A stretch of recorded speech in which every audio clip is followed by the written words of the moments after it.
శబరిమలలో మకర జ్యోతి దర్శనానికి సర్వం సిద్ధమైంది. కాసేపట్లో జ్యోతి దర్శనం ఇవ్వనుంది. మకర జ్యోతిని దర్శించుకునేందుకు అయ్యప్ప భక్తులు లక్షలాదిగా శబరిమలకు తరలివచ్చారు. తిరువాభరణాలు ధరించిన అయ్యప్ప స్వామిని దర్శించుకుని మకర జ్యోతిని కూడా చూసేందుకు భక్తులు వేయి కళ్లతో ఎదురుచూస్తున్నారు. ఎలాంటి అవాంఛనీయ ఘటనలు జరగకుండా వేలాది మంది సిబ్బందితో పటిష్ట బందోబస్తు ఏర్పాటు చేశారు. ఇప్పుడు ఆ కార్యక్రమాన్ని ప్రత్యక్ష ప్రసారం ద్వారా చూస్తున్నాం.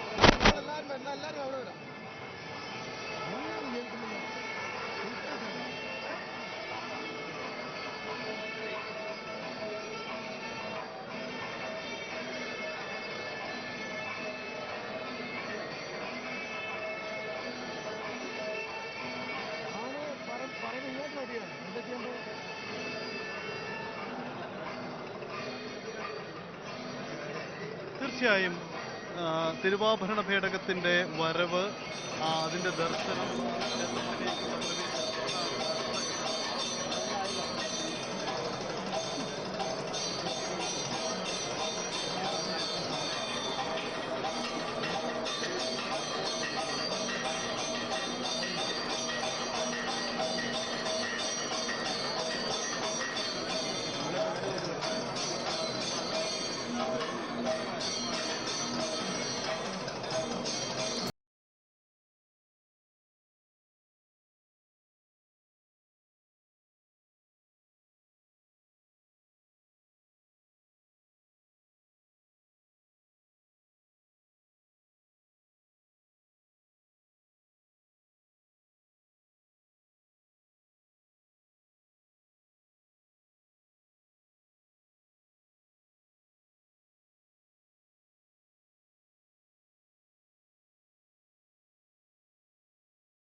అక్కడ ఎదురుగా నిలవబడి ఉన్నారు. ఆ ఇరుముడలను స్వామికి సమర్పించడమే లక్ష్యంగా నియమాలను పాటిస్తూ జీవితాన్ని 40 రోజులు 60 రోజుల పాటు ఒక క్రమబద్ధీకరించుకొని కాళ్లకు చెప్పులను కూడా తొడుక్కోకుండా ముందుకు వెడుతున్నటువంటి నియమాలను పాటించినటువంటి మహాభక్తులు. స్వామివారి ధ్వజస్తంభానికి దగ్గరలో ఆ సోపాన క్రమంలో వెళ్ళడానికి వీలుగా ఇరుముడలను సమర్పించడానికి ఎప్పుడెప్పుడు సమయమాని ఎదురు చూస్తూ అక్కడ ఉన్నారు. అలాగే సోపానాలు కనబడుతున్నాయి. ఆ సోపానాల పక్కనే అఖండ జ్యోతులు, నినాదం కలగడం కోసం ఘంట, ఇవన్నీ కూడా శోభాయమానంగా. ఈ పక్కన కొంచెం దిగువ భాగంలోకి వస్తే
వికాసం కనపడుతోంది, ఆనందం కనపడుతోంది.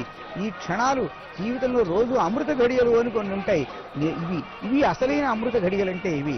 స్వామి యొక్క దివ్యమైనటువంటి సందర్శన భాగ్యం, ఆ చిన్ముద్రధారి అయి యోగారూఢుడైనటువంటి ఆ స్వామి యొక్క, ఆ అయ్యప్ప స్వామి యొక్క, ధర్మశాస్త్ర యొక్క అన్నదాన ప్రభువు, అనాథరక్షకుడు, ఆపద్బాంధవుడైనటువంటి ఆ స్వామి యొక్క దివ్య దర్శనం జరిగే స్థితి కలుగుతోంది. అనేక మంది దీక్షాధారులందరినీ కూడా ఇప్పుడు స్వామి సందర్శనార్థం లోపలికి పంపేందుకు వీలుగా వారంతా ఇరుముడులు, విచిత్ర వేషధారణలతో వారంతా ఈ ఇరుముడులు కట్టుకుని ఉన్నారు.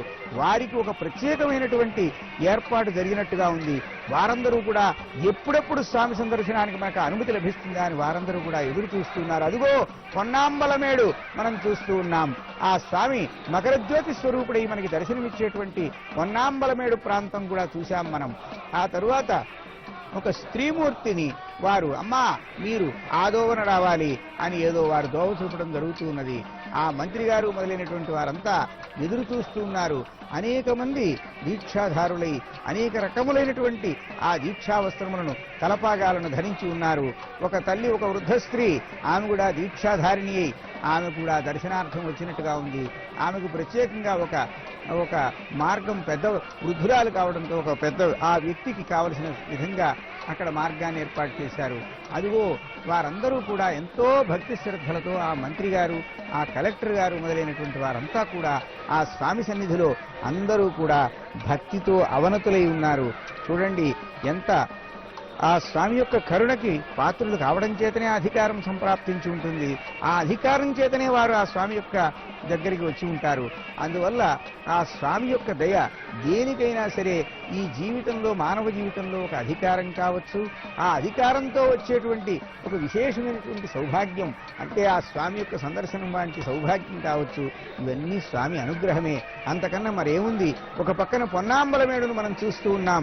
ఏ క్షణంలో ఆ స్వామి జ్యోతిరూపుడై మనకి సందర్శనం కలిగజేస్తాడు, మనల్ని అనుగ్రహిస్తాడు. ఆ స్వామి జ్యోతిరూపుడై అనుగ్రహిస్తాడు, సందర్శన భాగ్యాన్ని ఇస్తాడు, మన కనులకు సార్థకతను చేకూరుస్తాడు, మన చూపుకి సౌభాగ్యాన్ని ప్రసాదిస్తాడు అనే భావనతో అది కూడా మనకి చూపించడం జరుగుతూ ఉన్నది. ఒక పక్క దివ్య సన్నిధానంలో స్వామి కొలువై ఉన్న చోట తిరువాభరణధారి అయి ఆ స్వామి అందరినీ కూడా అనుగ్రహ కటాక్ష వీక్షణములతో అనుగ్రహించేటువంటి దివ్య సన్నివేశం కోసం అందరూ కూడా ఇక్కడ ఈ మకర విళక్కు దివ్యమైనటువంటి పర్వదినం, ఈ పర్వదిన వేళ, ఈ సాయం సంధ్య వేళ ఆ స్వామికి ఆ తిరువాభరణ సమర్పణ కార్యక్రమం అయిన తర్వాత సందర్శనం చేయడం కోసం వారందరూ కూడా ఎదురు చూస్తూ ఉన్నారు, అధికార అనధికార గణమంతా. మరొక పక్క ఇరుముడులతో ఇంకా ఆ స్వామిని సేవించుకున్నటువంటి దీక్షాధారులంతా కూడా ఎప్పుడెప్పుడు ఆ స్వామి సందర్శనానికి అనుమతి లభిస్తుందా అని ఎదురు చూస్తూ ఉన్నారు. ఈ విధంగా అన్ని ప్రక్కల 8 దిక్కుల, 10 దిక్కుల ఆ స్వామి యొక్క దర్శనం కోసం, ఆ స్వామి అనుగ్రహ వీక్షణాల కోసం శరణమయ్యప్ప, స్వామి శరణమయ్యప్ప, హరిహర సుతనే శరణమయ్యప్ప, అనాథ రక్షకనే శరణమయ్యప్ప, ఎంగల్ కులదైవమే శరణమయ్యప్ప అంటూ అంతమంది కూడా శరణఘోష చేస్తూ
వచ్చేటువంటి స్థితి కలిగిపోతున్నది.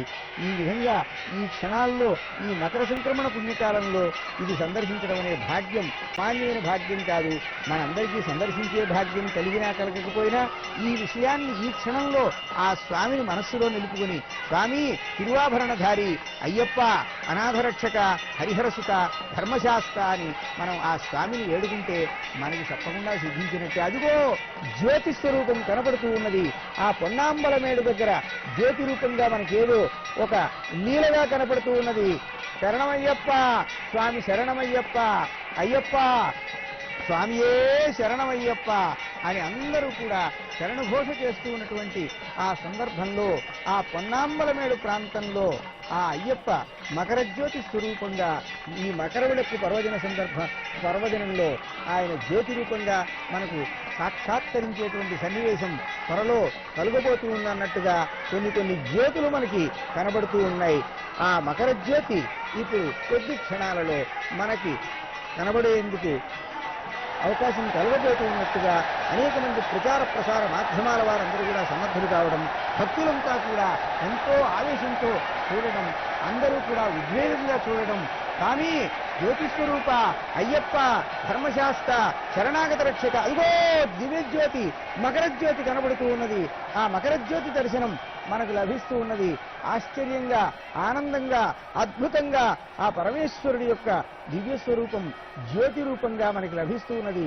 ఆ జ్యోతి యొక్క దివ్య సాక్షాత్కారం మనందరికీ సిద్ధించే సందర్భంలో దానికి ఏదో ఆ జ్యోతి ముందుకు సాగుతున్నట్టుగా, ఏదో జ్యోతి రాబోతూ ఉన్నట్టుగా, సాక్షాత్కరింపబోతూ ఉన్నట్టుగా మనకి లీలగా గోచరిస్తూ ఉన్నది. ఆకాశంలో అనేక విన్యాసాలు జరుగుతున్నాయి.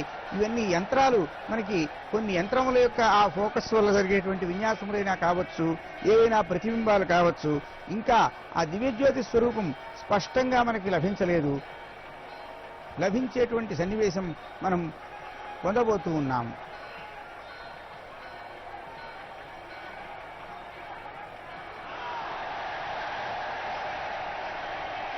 దివ్యజ్యోతి పొన్నాంబలమేడులో దివ్యజ్యోతి సందర్శనం కలుగుతోంది. స్వామియే శరణమయ్యప్ప, స్వామియే శరణమయ్యప్ప, స్వామియే శరణమయ్యప్ప, హరిహర సుతనే శరణమయ్యప్ప, ధర్మశాస్త్రావే శరణమయ్యప్ప, అనాథ రక్షకనే శరణమయ్యప్ప, ఆపద్ బాంధవనే శరణమయ్యప్ప.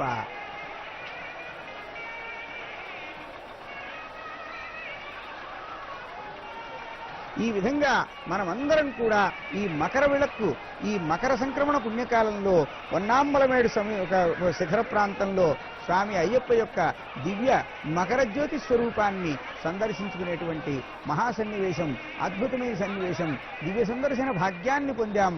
మన యొక్క జన్మ ధన్యం. మన జన్మే జన్మ. ఈ పవిత్రమైనటువంటి సమయంలో ఇతర వ్యాసంగములన్నింటినీ మనం కట్టిపెట్టి కేవలం భగవత్తుడు యొక్క పరాయణులమై, భగవత్పరాయణులమై, ఆ భగవత్ సందర్శన లాలసులమై, ఆ భగవత్ సందర్శనం కోసం జ్యోతి రూపమైనటువంటి ఆ అయ్యప్ప స్వామి యొక్క దివ్య సందర్శనాన్ని చేశాం. ఇక ఎప్పుడూ కూడా ఆకృతిని ధరించి చక్కని ఒక చిన్ముద్రధారి అయి ఒక ముగ్ధమోహన రూపాన్ని కలిగి ఉన్నటువంటి ఆ స్వామి సన్నిధానంలో ఉన్నటువంటి కొలువై ఉన్న ఆ స్వామిని సందర్శించడం కోసం భక్తులందరూ కూడా చూడండి ఎంత తహతహలాడుతున్నారో. ఈ మకళమే విరక్కు పర్వదినాన ఆ స్వామిని సందర్శించాలనేటువంటి తహతహ ప్రతి ఒక్కరిలో కనపడుతోంది. ప్రతి ఒక్కరి చూపు కూడా ఆ స్వామి సందర్శనం కోసం ఆరాటపడుతోంది. ఈ కళ్ళు ఆ స్వామిని చూసిన తర్వాతనే మరొకటి, ఈ చూపుతో ఆ స్వామిని చూడాలి. మన ఈ దీక్ష అంతటికీ కూడా ముగింపు ఆ స్వామి సందర్శనంతోనే అని ఆ విధంగా ప్రతి ఒక్కరూ కూడా ఆ స్వామి సందర్శనం కోసం తహతలాడుతున్నారు. శబరిమలంతా కూడా శోభాయమానంగా ఉన్నది. దివ్యమైనటువంటి శోభ. ఆ శోభ ఎటు చూసినప్పటికీ కూడా ఆ అయ్యప్ప యొక్క దివ్య వైభవంతో అంతటా కూడా శోభాయమానంగా, కనుల పండుగగా అందరినీ కూడా ఆనందంతో మైమరిపింపజేసే విధంగా ఆ స్వామి యొక్క దివ్య సన్నిధానం అలడారుతోంది. అనేక మంది భక్తులు అనేక మార్గాలలో వచ్చి, ఎంతమంది అంటే వేల సంఖ్యలో, లక్షల సంఖ్యలో ఇప్పుడు అంతటా కూడా ఆ జనాన్ని నిరోధించారు కాబట్టి మనకు కొంత మేర చోటు కనపడుతోంది. కానీ ఎక్కడా కూడా చోటు కనపడే పరిస్థితి ఉండదు.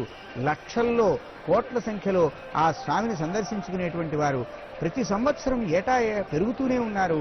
ఆ అయ్యప్ప యొక్క మహిమ ప్రతి క్షణం పెరుగుతోంది, ప్రతి దినం పెరుగుతోంది, ప్రతి సంవత్సరం పెరుగుతోంది. ఎక్కడి నుంచి ఎంతమంది ఎంత సంఖ్యతో వారందరూ కూడా ఆ స్వామిని సందర్శించుకోవడానికి వస్తున్నారంటే వారికి విదేశాల నుంచి కూడా వస్తున్నారు. కొందరిని చూస్తూ ఉంటే వారు ఈ దేశీయులు అనిపించడం లేదు, విదేశీయుల్లాగా కూడా ఉన్నారు. స్వదేశీయులు విదేశీయులనే తేడా లేదు. ఆ అయ్యప్ప ప్రపంచమంతటికీ దేవుళ్లాగా అయిపోయాడు ఈనాడు. ఒక దైవం, ఈ ప్రాంతంలో దైవం, మా కుల దైవం, మా గ్రామ దైవం, మా నగర దైవం అని చెప్పుకునే, లేదా మా ప్రాంత దైవం అనేటువంటి పరిస్థితి ఉంటుంది. ఇక్కడ అలా లేదు. ఈ అయ్యప్ప ప్రపంచ దైవంగా మారిపోయినాడు. ప్రపంచవాసులందరూ కూడా అనేక మంది ఆ స్వామిని సేవించుకునేటువంటి స్థితి కలుగుతూ ఉన్నది. చూడండి ఎంతమంది, వారందరినీ చూస్తూ ఉంటే స్వదేశీయులు విదేశీయులని తేడా లేకుండా ఆ స్వామిని సేవించుకోవడానికి వచ్చారా అన్నట్టుగా ఉంది. వారు ఆ ఇరుముడులన్నింటినీ కూడా ధరించి ఆ స్వామి యొక్క సందర్శనం కోసం తహతహలాడుతూ ఉన్నారు. అధికారులైనటువంటి వారు, రక్షక భటులు, వారందరూ కూడా సిద్ధంగా ఉన్నారు. సమస్తమైనటువంటి రక్షణ కల్పించడం కోసం, ఎక్కడా ఏ విధమైనటువంటి అశాంతి అలజడి లేకుండా ఉండడం కోసం వారు సమాయత్తమై కట్టుదిట్టమైనటువంటి చర్యలను చేపట్టినట్టు కనబడుతూ ఉన్నది. ఆ సన్నిధానం శోభాయమానంగా వెలిగిపోతోంది, జగద్ధగాయమానంగా వెలిగిపోతూ ఉన్నది. అక్కడ ఆ అధికారులు వాళ్ళకి రక్షక భటులందరికీ సూచనలు ఇస్తూ ఉన్నట్టుగా కనపడుతూ ఉన్నది. ఎంత సమ్మర్దంగా కనపడుతోందంటే ఇందాక ఆ సమ్మర్దం అంతా కూడా జనసమ్మర్దాన్ని ఒక అదుపు చేసినట్టు కనపడింది. ఇప్పుడు ఆ విధంగా లేదు. ఇంకా ఆగండి, స్వామిని మేము చూడవలసిందే, ఇక మేము ఉండలేం అన్నట్టుగా ప్రతి వాళ్ళల్లో కట్టలు తెంచుకుని ఆ భక్త్యుత్సాహం పొంగిపోయి వస్తూ ఉన్నట్టుగా